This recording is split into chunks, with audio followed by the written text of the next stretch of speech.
Salut à tous les amis, j'espère que vous allez bien et que tout se passe pour le mieux pour vous. Alors, comme promis, je reviens sur certains commentaires suite à ma dernière vidéo, donc l'espionnage par amour et tout ça. Si vous n'avez pas vu la vidéo, donc je vous conseille d'aller la voir pour mieux comprendre certains retours. Et comme ça, je vais éclaircir encore plus profondément le sujet. Ça va être, c'est toujours intéressant après vos commentaires de pouvoir réagir à tout ça. Mais il y a un truc que beaucoup n'ont pas entendu, j'ai l'impression, dans la vidéo, c'est ça. Il arrive que dans le couple, l'un ou l'autre soit vraiment pas quelqu'un de confiance et il le prouve, et là c'est un autre problème. C'est que dans la vidéo, j'évoquais pas le cas où il y a une raison de douter de celui avec qui tu es.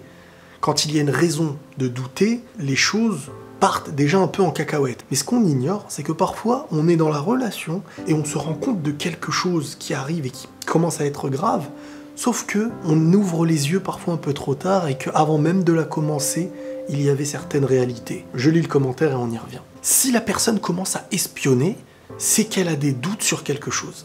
Car en temps normal, c'est vrai qu'il n'y a aucune raison de le faire si tu as confiance en l'autre. C'est instinctif.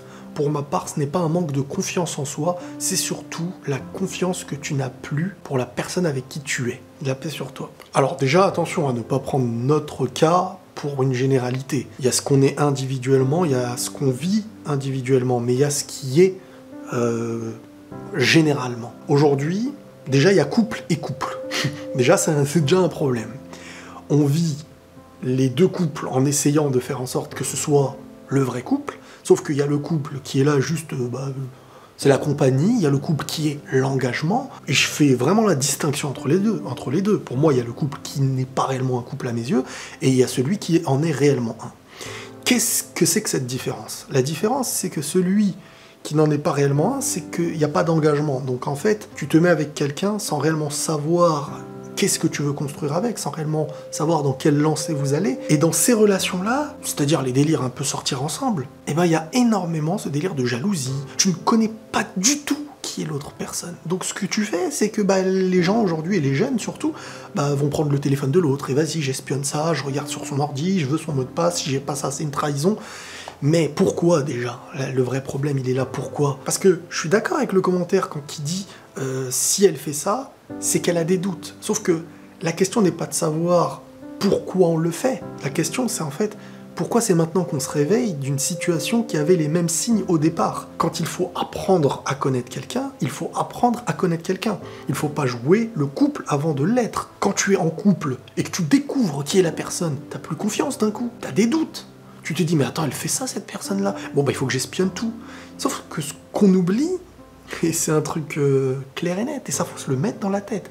Quelqu'un qui veut te trahir, il t'a trahi. Si tu as de gros doutes et des faits, à un moment donné, tu deviens égoïste dans ton amour, parce que tu sais que cet amour ne tient plus. Mais la seule chose, en fait, qui te maintient, c'est les sentiments que tu as pour la personne. La douleur que tu aurais en te séparant de cette personne-là, c'est ça qui te retient. Parce que tu sais que l'autre en face est en train de te trahir. Mais t'essayes de le contrôler, de contrôler ses yeux, de contrôler tout ce qu'il fait parce que tu te dis « j'ai pas envie d'avoir encore mal ».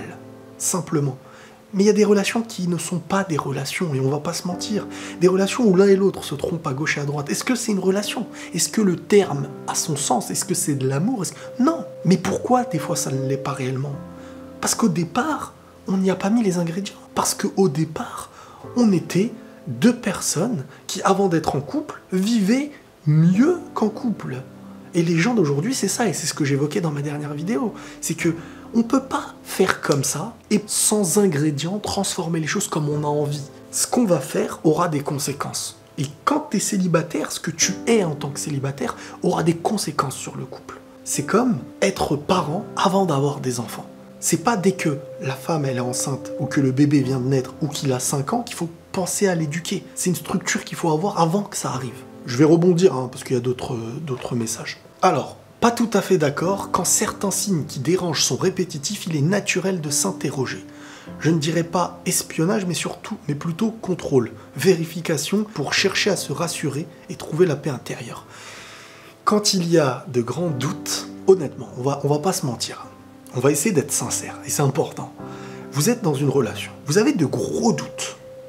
Vous pensez réellement qu'en prenant le téléphone de la personne ou en regardant dans son PC, quelque chose qui à la base est public, celui qui veut trahir a un cerveau malheureusement parfois, vous allez réellement trouver votre paix intérieure uniquement en regardant sur son téléphone et sur son PC ou je ne sais quoi. Ça va être une inquiétude du matin jusqu'au soir. Ça va être un problème qui restera dans votre tête, que vous ayez trouvé ou pas, le doute y restera. Faut aller à la racine du doute. Est-ce qu'il vient d'avant le couple? Est-ce qu'il vient de nous? Ou est-ce qu'il vient de l'autre? Parce qu'en fait, ceux qui disent quand il y a des signes, c'est normal de s'inquiéter, oui, mais il y a des raisons qu'on ignorait au départ. Et quand au départ, on n'est que dans la passion, parce que le problème du début de l'avant-couple, c'est qu'on ne veut pas admettre que on est étrangers l'un à l'autre. On se connaît pas, on n'est pas en couple. Les gens tellement ont envie de partager cet amour, ce qui est humain et naturel. Ils ont envie, sauf qu'ils le lâchent au mauvais moment. C'est comme si ta passion, elle doit être encadrée. Et tu peux la lâcher ensuite quand vous vous êtes engagé, vous la lâchez avant l'engagement. Donc, tout ce qui est censé être visible disparaît. L'amour rend aveugle, c'est ce qu'on dit, donc la passion c'est pareil. Si tu la lâches avant la structure, tu te réveilleras à un moment donné parce que la passion elle est pas...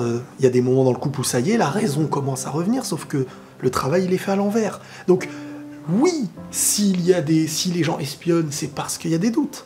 Mais d'où viennent ces doutes ? Est-ce que c'est pas nous qui avons foncé dedans? Est-ce que, en ouvrant le téléphone du matin jusqu'au soir, parce que je sais pas si les gens sont conscients, mais quelqu'un qui trahit, sait qu'il trahit. Quelqu'un qui donne tout le temps son portable à sa femme pour qu'elle regarde dedans ce qu'il fait, à un moment donné, celui qui a le numéro ou qui échange des trucs bizarres dans son téléphone, soit il aura un autre téléphone caché, celui qui veut te trahir n'a pas envie que tu sois au courant déjà. Donc le contrôle... À quel moment il peut avoir lieu? De quelle façon? Il n'y a rien qui va te rassurer. Si tu es face à quelqu'un qui va t'arnaquer, t'escroquer, jouer de toi, il jouera de toi, que tu l'espionnes ou que tu l'espionnes pas. Et tu seras jamais rassuré. Donc si tu n'es jamais rassuré, jamais apaisé avec une personne, oui, il y a des raisons. Mais espionner ne changera rien. Soit vous en discutez, soit vous essayez d'être clair l'un et l'autre, soit il te ment et on ne pourra jamais empêcher quelqu'un de nous trahir. La seule chose, c'est toujours la comparaison que je fais, c'est qu'on a toujours une probabilité qu'on décide d'avoir face à nous au début d'une relation ou avant la relation. C'est comme le risque de mourir en sautant du premier étage qui est moins élevé que de mourir en sautant du 10e étage. Nous, avant la relation, on se pose aucune question et on saute du 10e étage. Et après, on est au sol et on se dit « Ah mince, c'est là la source du problème ». Après, il y a des cas, des probabilités qui changent, mais quand ta probabilité d'escroquerie, elle est au sommet, il y a une part en nous qui fait qu'on n'a pas fait les choses correctement. Pas toujours, mais il y a une grande part de ça. Il y a ceux qui ont des blessures d'enfance, des histoires de parents infidèles, peut-être, et dès qu'ils se mettent en couple, ces blessures refont surface. Mais là, on est dans un autre cas. Ça veut dire que quand tu as des blessures d'enfance, par exemple des parents avec des histoires d'infidélité et tout ça, c'est que là, tu as un traumatisme. Et ton traumatisme, faut pas le nourrir de la manière à ce que tu espionnes. Tu vas, au contraire, faire de l'espionnage, de regarder la vie privée. Quand je dis la vie privée, c'est pas les tromperies, hein, c'est des choses qui sont liées à lui et toi, des choses qui sont liées à toi. On va pas se fouiller les poches, on va pas... Ça va nourrir quelque chose que dans un schéma de vie où tu ne pourras pas vivre, en fait. Tu peux pas vivre dans ça. Donc, au contraire, il faut faire en sorte de se guérir de ces difficultés. Mais pour en guérir, il faut aussi s'entourer de bonnes personnes.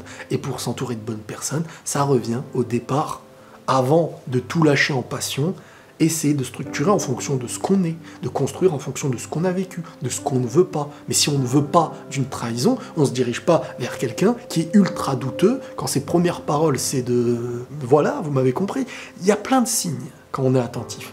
La probabilité, c'est nous qui la choisissons. Je pense que si l'autre rassurait l'autre, il n'y aurait pas d'espionnage. Mais je pense beaucoup que c'est un manque de confiance aussi pour certains, un moyen de se rassurer, pour d'autres le vécu, mal passé, pour pas refaire les mêmes erreurs. Moi je pense que l'espionnage ça dépend de la personne, il y a certains c'est malsain c'est vrai, d'autres c'est juste pour pouvoir se rassurer et se dire que même si elle le sait au fond d'elle, je peux ouvrir les yeux.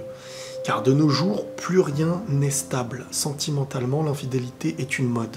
Oui mais il faut se mettre dans la tête que quand tu es quelqu'un qui n'est pas rassuré par la personne avec qui tu es, tu ne le seras pas. Ça veut dire que s'il y a des causes, il faut aller à la source. S'il y a des raisons, eh ben, elles vont donner une suite, ces raisons-là. S'il n'y en a pas, tu continueras à chercher. C'est pour ça que je dis que ça ne sert à rien. C'est soit tu trouves pas, mais sans être rassuré. Parce que ce truc, tu l'as dans le cœur. Tu crois qu'en prenant le téléphone, en regardant, ah bah tiens, il n'y a pas de message, bon bah c'est bon alors en fait. C'est naïf de penser ça. Et si tu arrives à penser naïvement comme ça, pourquoi est-ce que tu as ce doute? Parce que dans cette naïveté, tu aurais aussi la naïveté de te dire, bah non, c'est pas vrai.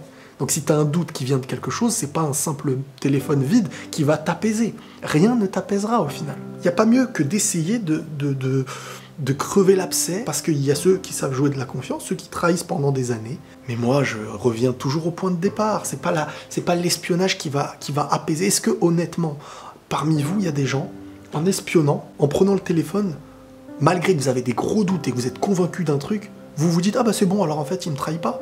Ça change rien pour moi, ça. Ça peut que créer des problèmes s'il n'y a pas de trahison. Parce que autant il y a des doutes, autant on est souvent en tort aussi dans la confiance, etc. Si ton ou ta conjointe te rassure, à un comportement normal, il n'y a pas de raison d'espionner. En revanche, quand elle garde son téléphone, même aux toilettes, toujours retourné écran en bas, quand elle reçoit un message et elle se jette sur le téléphone, c'est des signes qui ne trompent pas. Ouais, mais ces signes-là, ils existent au milieu d'une relation où il y a une addition de choses qui prouvent que cette personne, elle est comme ça. Après, il y a des commentaires, ils sont parfois malins. Je dis pas que la personne qui me dit ça est maligne, mais il y a des commentaires qui font en sorte de se donner le droit d'espionner en essayant d'augmenter l'idée que la personne est en train de nous trahir parce qu'il y a 1 million de faits. Mais bien sûr que là, si on va dans l'extrême de la trahison, il y a une normalité à voir quelqu'un qui te trahit. Mais là, il faut crever l'abcès, là, il faut être face à la personne. Pas face à son portable, face à un message, à demander qui est cette personne, et l'autre qui va te mentir derrière, tu lui poses une question, tu sais qu'il va te mentir s'il te trahit, s'il te dit la vérité, tu dis peut-être que vu qu'il me trahit, il veut pas me dire la vérité, tu ne seras jamais en paix avec ça. Maintenant, oui, l'autre est censé te rassurer. Le comportement de l'autre personne, homme ou femme, est censé être un comportement juste. Mais encore une fois, c'est quand il est célibataire que tu dois voir comment il est. Pour moi, se mettre en couple, c'est l'enquête, elle commence avant de se mettre en couple. C'est pas quand t'es en couple. Quand t'es en couple, t'as signé le papier en quelque sorte. Il y a un engagement. C'est pour ça que moi, je vois le couple dans l'engagement. Je le vois pas dans le délire de bon, on tente, allez, salut, on truc. C'est un être humain. Il a un cœur, il a un corps.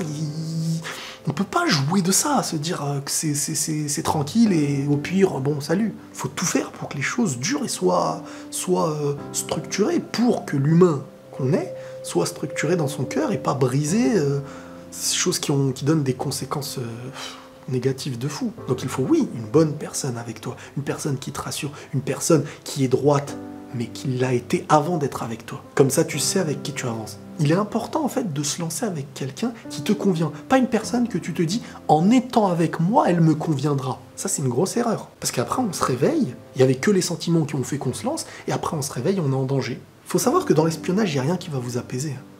Vous allez être apaisé peut-être 2 secondes en pensant qu'il y avait un message, mais s'il y a une trahison, elle réapparaîtra quelque part.